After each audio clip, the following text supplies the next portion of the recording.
Тема, она давно назревшая. О ней мы много раз говорили. Я лично несколько книг писал по этой тематике.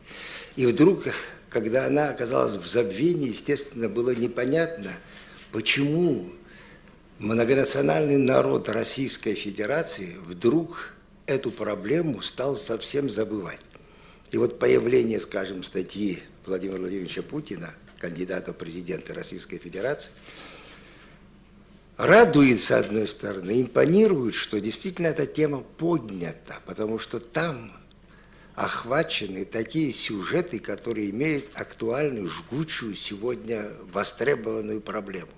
Поэтому мне кажется, что сама тема нужна, актуальна, необходима, и это уже радует лично меня, и поэтому я, естественно, очень рад. Но есть много вопросов, и позитивных, и негативных, и сильных, и слабых сторон в этой статье, которые, естественно, можно будет говорить о нем очень много, но несколько сюжетов, которые, мне кажется, сегодня нужно все-таки нам вместе, сложив наш интеллект, прийти к какому-то, я бы сказал, стратегическому системному мышлению.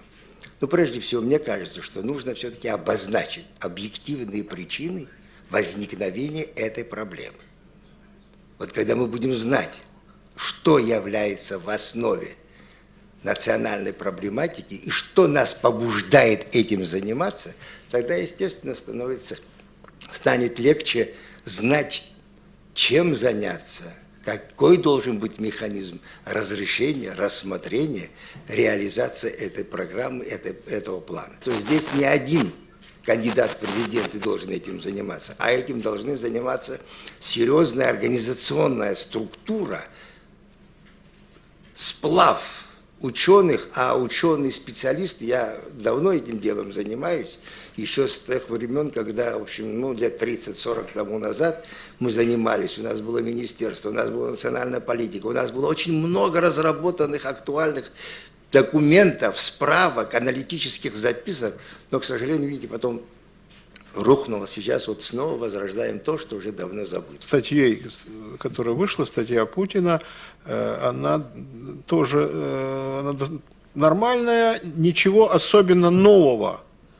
То, чего не обсуждалось в научном сообществе этнографическом, и то, чего не было на столе, ничего особенно нового я не увидел. Там, правда, но хорошо, что оно собрано вместе, поставлено как проблема, поставлено на серьезный уровень и написано понятным, доступным языком. И, значит, какие я вижу недостатки? О хорошем скажут. Значит, недостатки, прежде всего, что там не структурирована задача. И очень не совсем понятно, мигранты это кто? Это мигранты те, которые приезжают за пределы России? Или это, возможно, расширенное толкование? Мигранты это те, которые переезжают из региона в регион. Когда, вот я не приверженец лозунгов, но когда чисто политические разговоры, там, кормить Кавказ хватит или не хватит, это вообще не мое дело, но во что вкладываются деньги, это очень интересно, потому что мы просто слышим разговоры 10 лет, но где рабочие места на Кавказе, их не видно, где экономика на Кавказе, ее не видно, то есть получается движение только в одну сторону, движение сюда или желание построить черту оседлости. Нельзя делать ни то, ни другое, нужно развивать, потому что начинали мы курорты Северного Кавказа, теперь оказывается, что и Байкал это курорты Северного Кавказа, и Владивосток курорты Северного Кавказа, то есть нужно либо помочь, значит, это должен быть какой-то срок, если говорить об на который делаются вот такие-то проекты, должен получиться такой-то результат, столько-то рабочих мест. Мы все время отвлечемся немножко, говорим, там, вот в Америке столько-то рабочих мест за последние 2 месяца. А сколько рабочих мест создано? Мы не говорим, это не является, и в этой статье мы этого не услышали. Мы не услышали там конкретики. Сколько надо создать рабочих мест в избыточных трудовыми ресурсами регионах России. Все то, что я говорю, оно может быть немножко отвлеченное. Я люблю приводить примеры. Я живу недалеко от соборной мечети. Все годы всем страшно не нравится, что народ молится на улице. Но никаких мер никто не принимает потому, чтобы построить мечети и дать возможность людям в Москве молиться как людям. Там тоже не прописано вот в той статье, где мы писали, то, что мы читали, я не писал, вот, но не прописаны механизмы, как это будет действовать. Еще один государственный орган, я не знаю, это не мое дело, но я не вижу особой необходимости.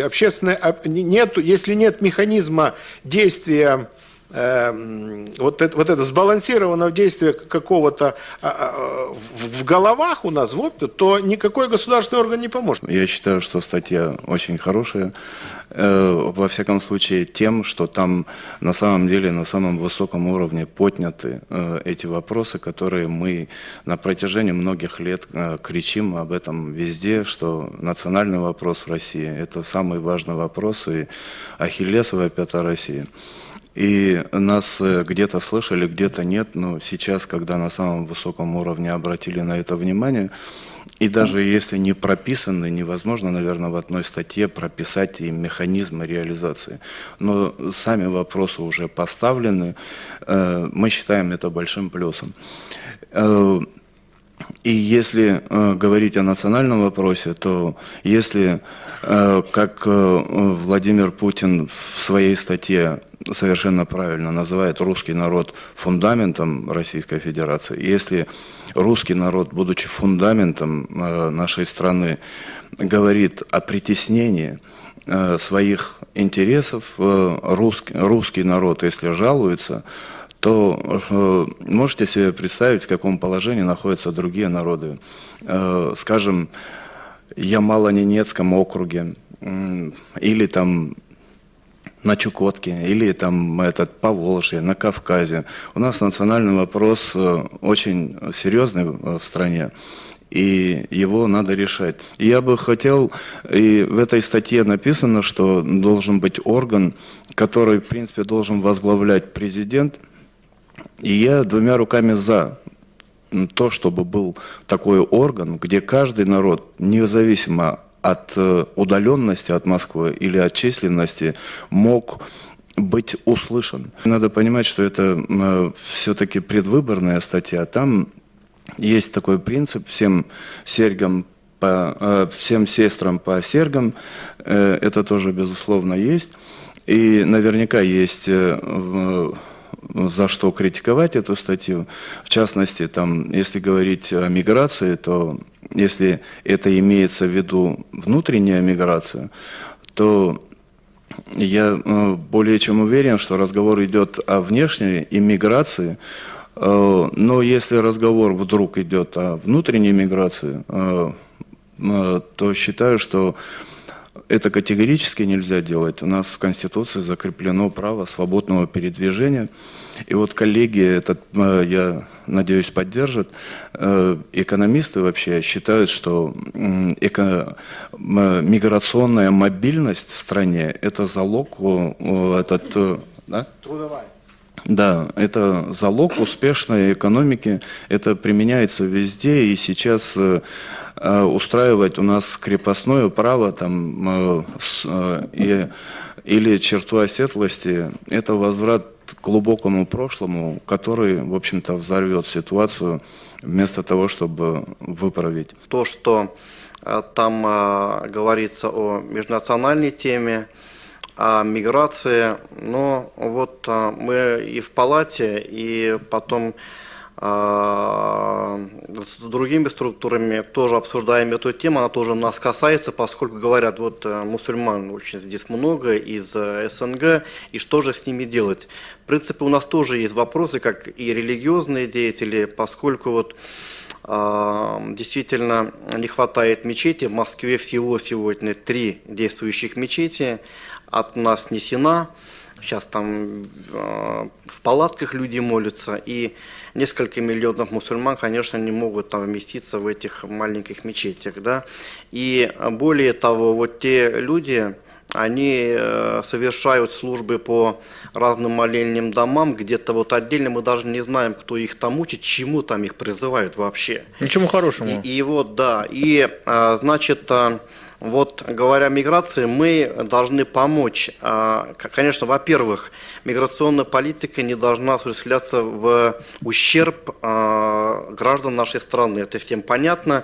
Но в тот же момент тут нужно усилить законодательство. Именно надо ведь просить кого? Чтобы те люди, которые привлекают рабочих, чтобы они отвечали за своих рабочих.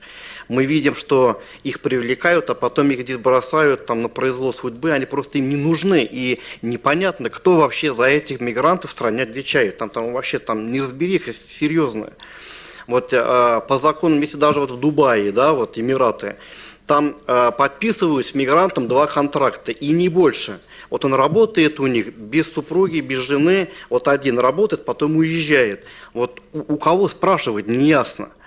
И работодатели, которые привлекают рабочих, они должны как-то вот действительно вот как-то нужно об этом подумать, чтобы они уже несли за это прямую ответственность. Вот касаемо вопроса, вот сегодня опять, который затронул и Юрий Исаакович, а вот создание вот структуры российской, которая бы отвечала по национальным вопросам, да.